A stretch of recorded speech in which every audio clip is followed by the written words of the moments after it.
Assalamualaikum warahmatullahi wabarakatuh. Perkenalkan, nama saya Aryani Nurnovianti dengan NIM 207200038 dari Tadris Ilmu Pengetahuan Alam IPA B. Saya akan melakukan sebuah praktikum tentang sifat kolegatif larutan. Sifat kolegatif larutan. Larutan merupakan campuran homogen antara dua atau lebih zat.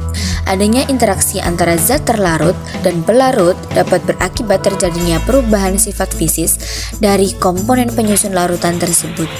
Salah satunya adalah sifat kolegatif larutan. Sifat kolegatif larutan adalah sifat larutan yang hanya dipengaruhi oleh jumlah partikel zat terlarut di dalam larutan.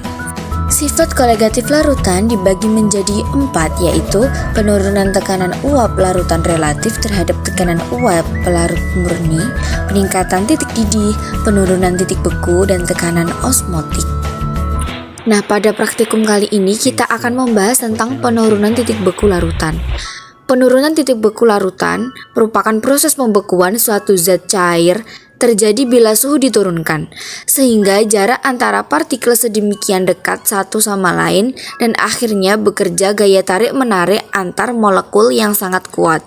Adanya partikel zat terlarut mengakibatkan proses pergerakan molekul pelarut terhalang.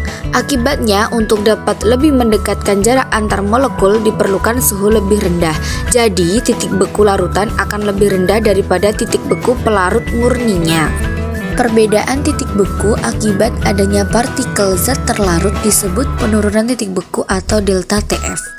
Penurunan titik beku larutan sebanding dengan hasil kali molalitas larutan dengan ketetapan penurunan titik beku pelarut atau KF. Dinyatakan dengan persamaan delta TF sama dengan KF kali M, atau delta TF sama dengan KF kali kurung buka N kali 1000 kurung tutup dibagi P. Delta TF sama dengan penurunan titik beku, KF sama dengan tetapan penurunan titik beku molal, N sama dengan jumlah mol zat pelarut, dan P adalah massa zat pelarut. Assalamualaikum warahmatullahi wabarakatuh. Perkenalkan, nama saya Aryani Nurnovianti dari Fakultas Tarbiyah dan Ilmu Keguruan Institut Agama Islam Negeri Ponorogo. Baik, di sini saya akan melakukan praktikum tentang sifat kolegatif larutan. Nah, untuk alat dan bahannya seperti ini. Alat dan bahan: baskom, Oreo,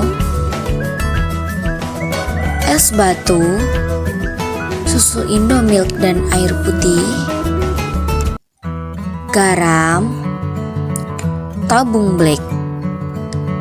Cara kerja. Nah, yang pertama kali kita lakukan adalah kita membuat susu Indomilk ini. Setelah ini kita akan memasukkan susu Indomilk ini ke dalam black, tabung black ini ya.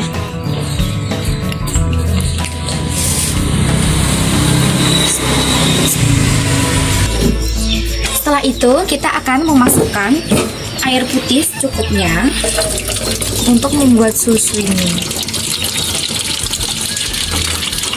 Sudah cukup. Nah, agar lebih menarik kita akan menambahkan topping, yaitu air. Nah, setelah itu kita akan mengaduknya sampai tercampur rata semua ya. Selanjutnya kita akan memecahkan es batu.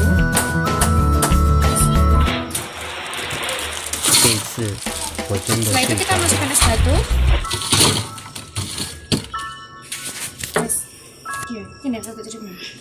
Nah, kita akan menyusun es di bagian pinggir seperti ini. Lalu kemudian kita akan tuangkan garam dan mencampurkannya dengan es batu.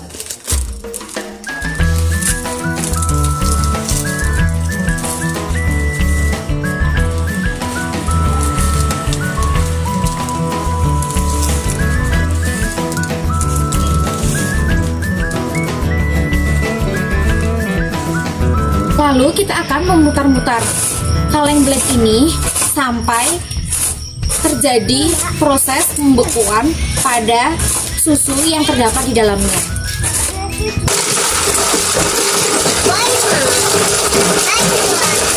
dengan mengaduk-aduknya seperti ini sampai es mencair, kemudian di baskom ini keluar es. Jika es telah mencair, menandakan dalam tabung black ini susu yang telah dilarutkan di sini juga akan membeku. Nah, setelah es mencair seperti ini, kemudian di luar baskom sudah ada es yang mengembun, ada embunan-embunan seperti ini. Kita akan mencoba melihat dari black apakah es sudah menjadi membeku atau menjadi es krim. Nah, dan ternyata es ini sudah menjadi es krim. Let's go. Nah, setelah itu kita akan mengambil es krim ini.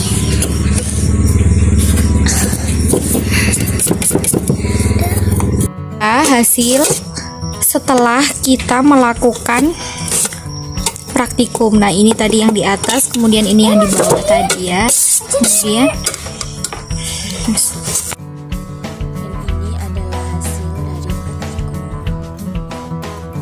penerapan penurunan titik beku larutan dalam pembuatan es krim.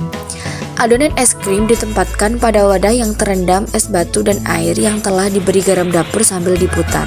Proses tersebut mengakibatkan adonan es krim membeku dengan titik beku beberapa derajat di bawah titik beku air murni.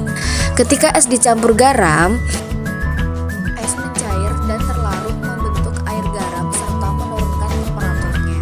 Proses ini memerlukan panas dari luar. Campuran itu mendapat panas dari adonan es krim, maka hasilnya adalah es krim padat dan lezat siap dihidangkan. Proses pengguncangan selama proses bertujuan untuk memperkecil ukuran kristal es yang terbentuk agar es krim semakin lembut dan untuk menghasilkan busa yang seragam atau homogen. Kesimpulan dari pembuatan es krim ini adalah pembuatan es krim dengan campuran es dan air dapat dilakukan dengan penambahan garam sebagai penurunan titik beku larutan sehingga terjadi proses